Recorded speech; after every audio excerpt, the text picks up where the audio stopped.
result of the interview I've gathered, I conclude that first, we must love and respect our co-people, co-human, men, women, and LGBT.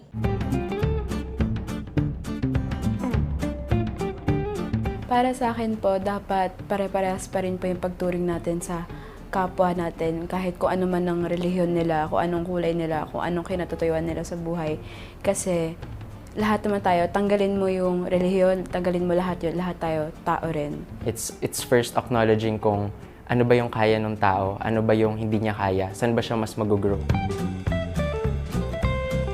I can spread the word. I can be an advocate for human rights. That's why social media exists after all. It's a platform for doing good. Well, I mean, it should be. But personally, like, I think I can help in my immediate environment by standing up for people who are being treated differently. Ang pwede ko gawin ay i-educate yung sarili ko about sa human rights nating lahat. And tuwing may encounter ako na issue, pwede ko sa kanila i-remind sa kanila yung rights nila na pwede mo to gawin, pwede mo yung gawin kasi na tao ka, and dahil tao ka, may human rights ka. I think that in school, I'm going to practice respecting other people's opinions. Even though it's a small act, I feel that it can help many other people understand that their opinion is also important and that their lives matter.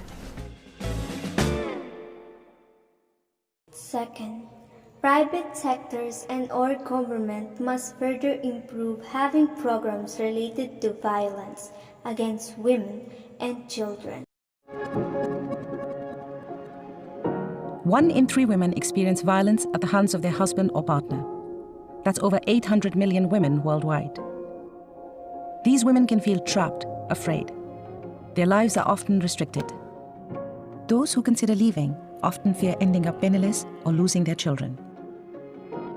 Over time, their confidence slips away, making a life without violence seem a distant memory. The abuse can lead to injuries, as well as serious physical and mental health problems, in some cases, even death. Many women contract sexually transmitted infections or have unwanted pregnancies, and when pregnant, have a greater risk of miscarriage or of having a premature or low birth weight baby. They can experience depression, anxiety, other mental health problems, or become addicted to drugs and alcohol. It can be hard to know who to trust or where to turn.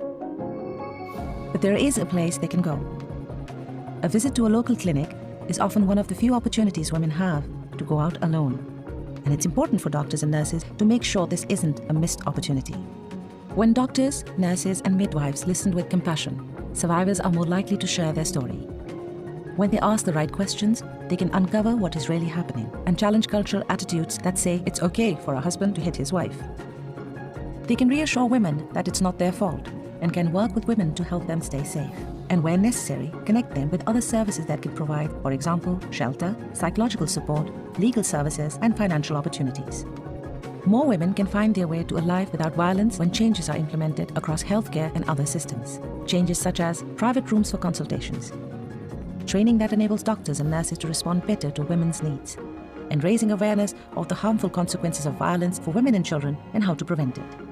Making these changes helps foster a culture where violence is unacceptable and where women have the courage to speak out. Imagine if that could happen to each and every one of those 800 million women.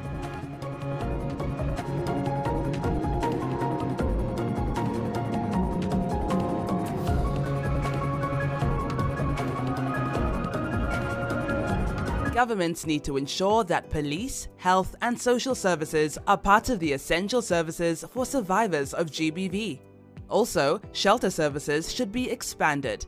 All departments should follow a gender-responsive approach. Private sector companies can support government and civil society organizations on providing GBV services and information during confinement and lockdown. Third, men should act as men. Be responsible on the consequences of your action. According to an article entitled A Community Perspective on the Role of Fathers During Pregnancy, a qualitative study, stated that the role of a man during pregnancy is to be present, to support, to understand, to be patient, and to have sympathy for the woman carrying his child. The role of a man during pregnancy is to provide emotional, physical, and if possible, financial support to the woman carrying his child. Fourth, as COVID-19 arises and we need to stay at home, problems in household like financially also arises, even though men shouldn't abuse women. Crises such as the current COVID-19 pandemic can increase the risk of women and girls to experience gender-based violence. When people are confined indoors, sometimes with a large family, privacy is limited and stress may increase. Women at risk may find it difficult to escape from a dangerous situation due to movement restrictions. Some people may be unable to work or even lose their jobs. Failure to provide for the family may lead to tension and conflict, resulting in acts of violence. Women are less likely than men to have power in decision-making, for example, when and where to seek health services. This may put their general needs and health at risk. People cope differently with tensions and conflict in the household.